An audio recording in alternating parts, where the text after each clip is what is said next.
তোমরা পাগলকে পাগল বলো না, সব পাগল পাগল না। পাগলকে পাগল বলো না, সব পাগল পাগল না। কিছু পাগল এমনও আছে যারা আল্লাহ নবীর প্রেমে দিওয়ানা, যারা আল্লাহ নবীর প্রেমে দিওয়ানা। সম্মানিত হাজিরিন, আজকের জুমার দ্বিতীয় আলোচ্য বিষয় হলো আমার নূরের নবী কামলেওয়ালা নবীজি সাহাবায়ে কেরাম কেমন আমার নবীকে ভালোবাসতেন। কোন সুবহানাল্লাহ। আমার কামলেওয়ালা নবীজির শ্রেষ্ঠ সাহাবী যারা, আমরা তো আবু বকর, উমর, ফারুক, ওসমান এবং আলী রাদিয়াল্লাহু তাআলা আনহুকে চিনি, বলেন ঠিক কিনা? কিন্তু আল্লাহ পাকের হাবিবুল্লাহ নবীজির এমন একজন আশিক সাহাবী ছিল যার নাম ছিল হযরতে আব্দুল্লাহ ইবনে হিমার রাদিয়াল্লাহু তাআলা আনহু। বলেন সুবহানাল্লাহ। আমার কামলেওয়ালা নবীজির প্রত্যেকটা সাহাবী যার যার অবস্থান থেকে আমার নূরের নবীকে সবচেয়ে বেশি ভালোবাসতেন। বলেন সুবহানাল্লাহ।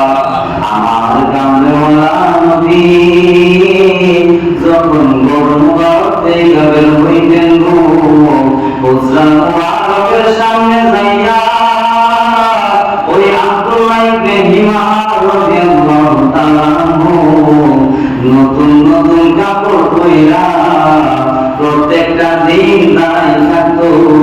সুবহানাল্লাহ। সাহাবায়ে কেরাম বলে, হিমার তুমি কি পাগল হয়ে গেছো?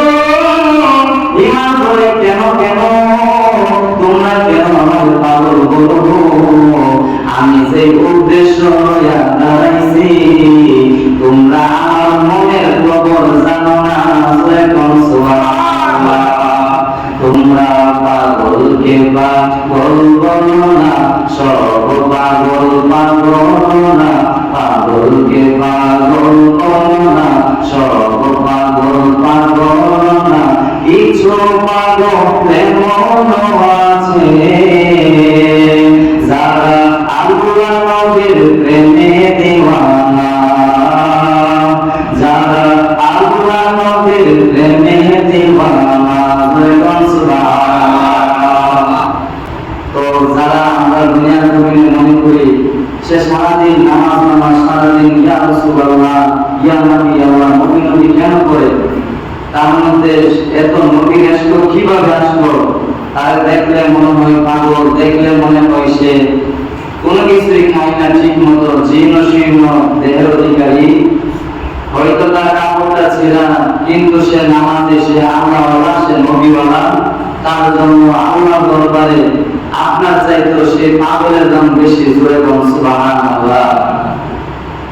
তো আমি বলতেছিলাম হিমার রাদিয়াল্লাহু তাআলা আনহুকে সাহাবা পাগল বলে, তো তিনি বলে আমাকে তোমরা কেন পাগল বলো শুনতে চাই। ওই সাহাবায়ে কেরামরা দাঁড়িয়ে বলে, হিমার শোনো, তোমাকে দেখি নতুন নতুন কাপড় পরে নবীর সামনে আসো, এইটা অনেক সুন্দর ব্যাপার হিমার। কিন্তু আমার নূরের নবী যখন তোমার সামনে আসে গো, তুমি এই নতুন কাপড় লইয়া কেন মাটির মধ্যে গড়াগড়ি শুরু করো? জোরে বল আল্লাহু আকবার। ওই হিমার বলে, সাহাবারা আমি কেন কোন উদ্দেশ্য হইয়া আমার দয়াল নবীর সামনে কেন আমি মাটির মধ্যে গড়াগড়ি করি জানি? যদি আমার দয়াল নবী কামলেওয়ালা নবীজি আমার এই পাগলামিটা দেখা, আমার আশিকি গিরিটা দেখাবো, আমার নবীর জবান মুবারক দিয়া, ঠোঁট মুবারক দিয়া মুস্কি একটা হাসি মুবারক বের হয়, এই কিয়ামতের ময়দানে যখন সবাই ইয়া নফসি ইয়া আয় আল্লাহ আমাকে বাঁচাও, আমাকে বাঁচাও। পরিবারের কথা চিন্তা করবে না, স্ত্রীর কথা চিন্তা করবে না, স্বামীর কথা কেউ চিন্তা করবে না, টাকা পয়সা ধন সম্পদ বাহাদুরি সেই দিন কোনো কিছুই কাজে আসবে না। ওই দিন যদি আমার দয়াল নবী বলে গো মাওলাজি আজকে হিমাকে ক্ষমা কইরা দাও, কারণ আমি নবীর একটা হাসি মুবারকের কারণ আমার এই আশিক হিমার হয়েছিল হুজুরে কোন সুবহানাল্লাহ। এই জন্য আমি শুরুতে বলেছিলাম যে ও মদিনার মাটিরে তুই যে বড় খাঁটি রে, কার কারণে? শুধু আমার নূরের নবীর কারণে। জোরে সুবহানাল্লাহ। আমরা সকলে কম বেশি সবাই জানি পবিত্র মদিনা শরীফের নাম কিন্তু প্রথমে মদিনা ছিল না, পবিত্র মক্কা নগরীর নাম কিন্তু আগে মক্কা ছিল না, এটার নাম ছিল মক্কা, যার অর্থ হলো অবাধ্য মানুষের এলাকা। দেখবেন বর্তমানে আবার সেই জাহেলিয়া যুগের তারপরে যাচ্ছে বিভিন্ন গান বাজনাকে তারা সেখানে পারমিশন দিয়ে দিচ্ছে, বিভিন্ন হারাম কাজকে তারা পারমিশন দিয়ে দিচ্ছে। সুদ ঘুষ জুয়া মুনাফা নামে যে সুদটা চালু হয়েছে এইটা সমাজটাকে ধ্বংস করে দেওয়ার জন্য যথেষ্ট দূরে নাউযুবিল্লাহ। যারা সুদ খায় দেখবেন, সুদ করে দেখবেন নতুন টেকনিক, আমরা তো সুদ খাই না, তাদের বিপদে সাহায্য করছি, বিপদে সহযোগিতা করছি, সে আমাদের মুনাফা দিচ্ছে। আরে বড়, আরে বোকা, আরে জাহেলের দল, এই মুনাফা কিন্তু আল্লাহ পাক কোরআনের মধ্যে হারাম করছে। জোরে বল নাউযুবিল্লাহ।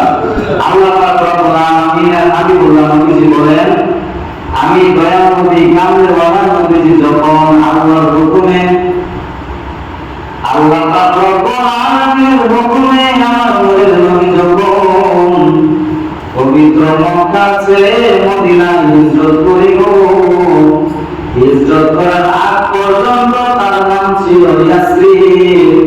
আমার নূরের নবীর কদম মুবারক পড়ার কারণে ওই জায়গার নাম বদল হইয়া মদিনা শরীফ নাম হইছে কোন সুবহানাল্লাহ।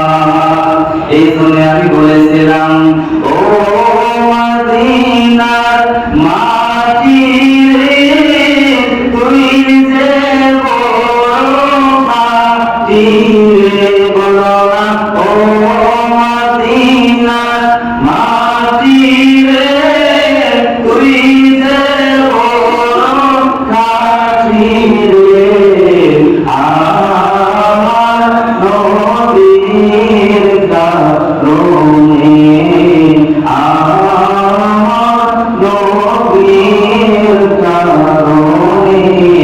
জবান খুলে কোন ইয়া রাসূলুল্লাহ। সর্বশেষ কথা হলো মুসলমান, আপনি নামাজ পড়েন, আপনি দাড়ি টুপি জুব্বা সবকিছু আপনার মধ্যে রয়েছে, কিন্তু আমার দয়াল নবীর মহব্বত যদি করবে না থাকে গো, তাহলে আপনার নামাজ রোজা দাড়ি টুপি জুব্বা কোনো কিছু আপনার কাছে আসবে না। ধরে বলছি কিনা? আমার নূরের নবী কামলে ওয়ালা নবীজির শ্রেষ্ঠ সাহাবাদের মধ্যে একজন সাহাবা হযরত ওমর ফারুক রাদিয়াল্লাহু তাআলা আনহু। ধরে বল সুবহানাল্লাহ। হযরত ওমর ফারুক একদিন বলে আগে কইরা মুহাব্বত নিয়া বলে গো ইয়া রাসূলুল্লাহ, ইয়া হাবিবাল্লাহ নবীজি, ও নবী গো, আমি ওমর আমার জীবনের পরে আপনার সবচেয়ে বেশি ভালোবাসি।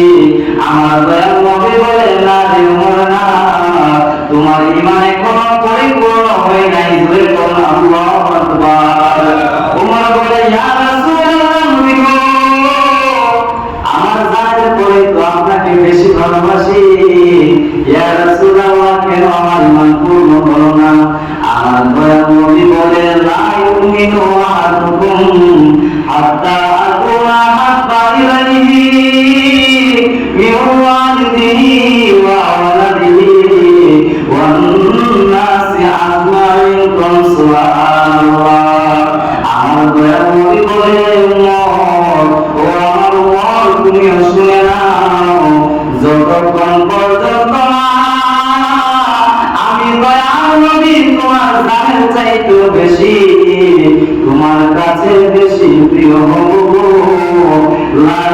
ইউমিনু আহাদুকুম, তোমরা কেউ ততক্ষণ পর্যন্ত ঈমানদার হতে পারবে না। কোন সুবহানাল্লাহ।